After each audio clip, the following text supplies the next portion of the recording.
আসসালামু আলাইকুম ওয়া রাহমাতুল্লাহি ওয়া বারাকাতুহু। আশা করি আল্লাহর রহমতে আপনারা সকলে ভালো আছেন। আজকে আমরা এমন একটি গোপন আমল সম্পর্কে জানব, যা রাতে ঘুমানোর আগে মাত্র কয়েক মিনিট সময় নিয়ে করলে আপনার জীবন বদলে যেতে পারে। ভাবছেন তো কি সেই আমল? এটি হলো আমাদের প্রিয় কালিমা, লা ইলাহা ইল্লাল্লাহু। আল্লাহ ছাড়া কোনো সত্য মাবুদ নেই। এই পবিত্র বাক্যটি ঘুমানোর আগে মাত্র ৪১ বার পাঠ করা, এর ফজিলত এতই বিশাল যে জানলে আপনি সত্যি অবাক হয়ে যাবেন। কিভাবে এই ছোট্ট আমলটি আপনার রিজিক, গুনাহ এবং আখিরাতের জন্য অবিশ্বাস্য ফল বয়ে আনবে, জানতে হলে ভিডিওটি এক মুহূর্তের জন্য স্কিপ করবেন না। এই আমল সম্পর্কে প্রচলিত ধারণা এবং হাদিস কোরআনের আলোকে এর সঠিক তাৎপর্য আজ আমরা গভীরভাবে বিশ্লেষণ করব। প্রথমেই জেনে নিই কেন এই কালিমা এত গুরুত্বপূর্ণ। লা ইলাহা ইল্লাল্লাহু শুধু একটি বাক্য নয়, এটি ইসলামের মূল ভিত্তি, তাওহীদের ঘোষণা। এটি সাক্ষ্য দেয় যে আল্লাহ ছাড়া ইবাদতের যোগ্য আর কেউ নেই। যে ব্যক্তি এই কালিমা পাঠ করে সে জান্নাতে প্রবেশ করবে। সহিহ হাদিসে এসেছে, আল্লাহকে সন্তুষ্ট করার জন্য যে ব্যক্তি একমাত্র লা ইলাহা ইল্লাল্লাহু বলবে, কিয়ামতের দিন তার উপর জাহান্নাম হারাম হয়ে যাবে। সুবহানাল্লাহ। বুখারী ও মুসলিম হাদিস। যদিও ৪১ বার পাঠ করার নির্দিষ্ট কোনো সহিহ হাদিস নেই, তবে বিভিন্ন ইসলামিক স্কলারগণ এবং বুজুর্গগণ বিভিন্ন প্রয়োজনে এই সংখ্যা নির্ধারণ করেছেন। এটি মূলত বরকত ও আত্মাধিক একাগ্রতা বৃদ্ধির জন্য একটি মুজাররাব আমল বা পরীক্ষিত আমল হিসেবে সমাজে প্রচলিত আছে, বিশেষ করে রোগ মুক্তি, দুশ্চিন্তা দূর করা এবং রিজিকের বরকতের জন্য। আমরা সবসময় সুন্নাহর উপর আমল করব, তবে বরকতের জন্য এই পরীক্ষিত আমলটিও করতে পারি। মনে রাখবেন, সুন্নাহ হলো আল্লাহর রাসূল সাল্লাল্লাহু আলাইহি ওয়াসাল্লাম এর দেখানো পথ। আমরা সব সময় মাসনুন আমলকে প্রাধান্য দেব, তবে ৪১ বার পাঠ করাকে মুজাররাব আমল হিসেবে গ্রহণ করে অতিরিক্ত ফায়দার জন্য চেষ্টা করা যেতে পারে। ঘুমানোর আগে এই কালিমার অবিশ্বাস্য ফজিলত। এবার আসি মূল আলোচনায়। ঘুমানোর আগে এটি পড়লে কি হতে পারে যা আপনাকে অবাক করে দেবে। নাম্বার ১, গুনাহ মাফ। ঘুম হলো ছোট মৃত্যু। ঘুমানোর আগে এই কালিমার জিকির করলে সারাদিনের ছোটোখাটো ভুল ত্রুটি বা পাপের জন্য আল্লাহর কাছে ক্ষমা চাওয়া হয়। হাদিসে অন্য একটি জিকিরের কথা বলা হয়েছে, যা ঘুমানোর আগে পড়লে সমুদ্রের ফেনা পরিমাণ গুনাহও মাফ হয়।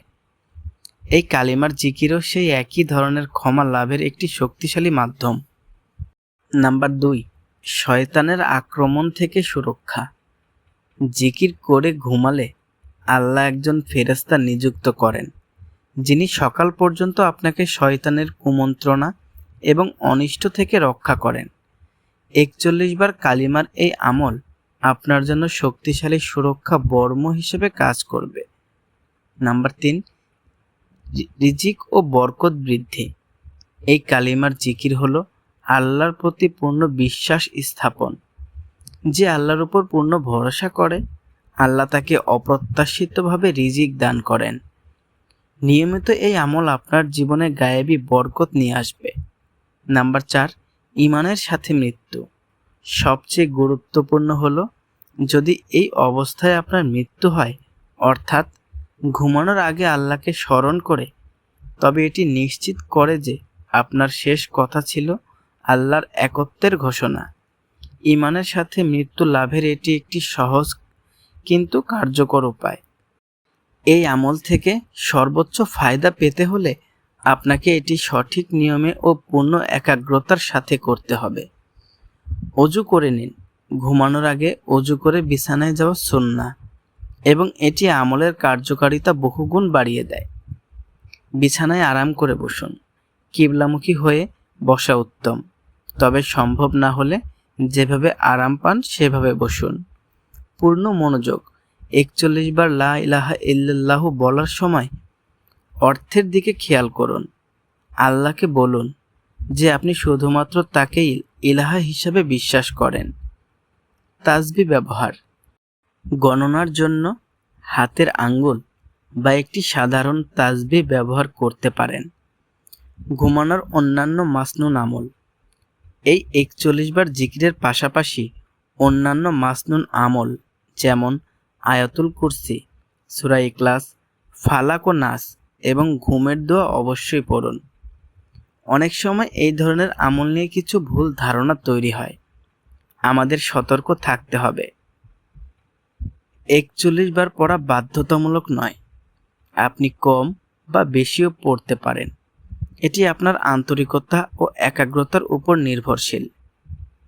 দ্রুত শুধু সংখ্যা পূরণ না করে ধীর স্থিরভাবে ও মনোযোগের সাথে পাঠ করুন। গুণগত মান সংখ্যার চেয়ে অনেক বেশি গুরুত্বপূর্ণ। এই আমল যেন কেবল দুনিয়ার উপকারিতা যেমন অর্থ, রোগমুক্তি লাভের জন্য না হয়। এর মূল উদ্দেশ্য হওয়া উচিত আল্লাহর সন্তুষ্টি ও আখিরাতের কল্যাণ। প্রিয় ভাই ও বোনেরা, আপনারা দেখলেন মাত্র একটি ছোট আমল। ঘুমানোর আগে ৪১ বার লা ইলাহা ইল্লাল্লাহু আমাদের জীবনে কত বড় পরিবর্তন আনতে পারে। এটি আপনাকে গুনাহমুক্ত রাখবে, আপনাকে আল্লাহর হেফাজতে রাখবে, আপনার রিজিকে বরকত নিয়ে আসবে এবং সবচেয়ে বড় কথা, আপনার ঈমানি মৃত্যু লাভের পথ সুগম করবে। আমাদের জীবনের একটি বড় অংশ ঘুমিয়ে কেটে যায়। এই সময়টিকে কেন আমরা আল্লাহর জিকির এবং ইবাদতের মাধ্যমে মূল্যবান করে তুলব না? এখনই শুরু করুন। আমি আশা করি আজকের পর থেকে আপনারা আর কোনো রাত এই বরকতময় আমলটি ছাড়া কাটাবেন না। আজ রাত থেকেই ৪১ বার লা ইলাহা ইল্লাল্লাহু পড়া শুরু করুন। এই আমলটি আপনার জীবনে কি পরিবর্তন এনেছে তা আমাদের কমেন্ট করে জানান। আপনার অভিজ্ঞতা অন্যদেরও উৎসাহিত করবে। দ্বীনি জ্ঞান প্রচার করাও একটি বড় সওয়াবের কাজ। আপনার বন্ধুবান্ধব ও পরিবারকে এই ভিডিওটি শেয়ার করে দিন, যাতে তারাও এই মহান ফজিলত থেকে বঞ্চিত না হয়।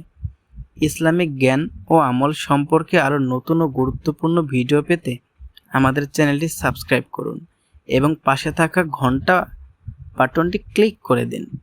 আল্লাহ তাআলা আমাদের সকলকে সহিহ ও ইখলাসের সাথে আমল করার তৌফিক দান করুন। আমিন।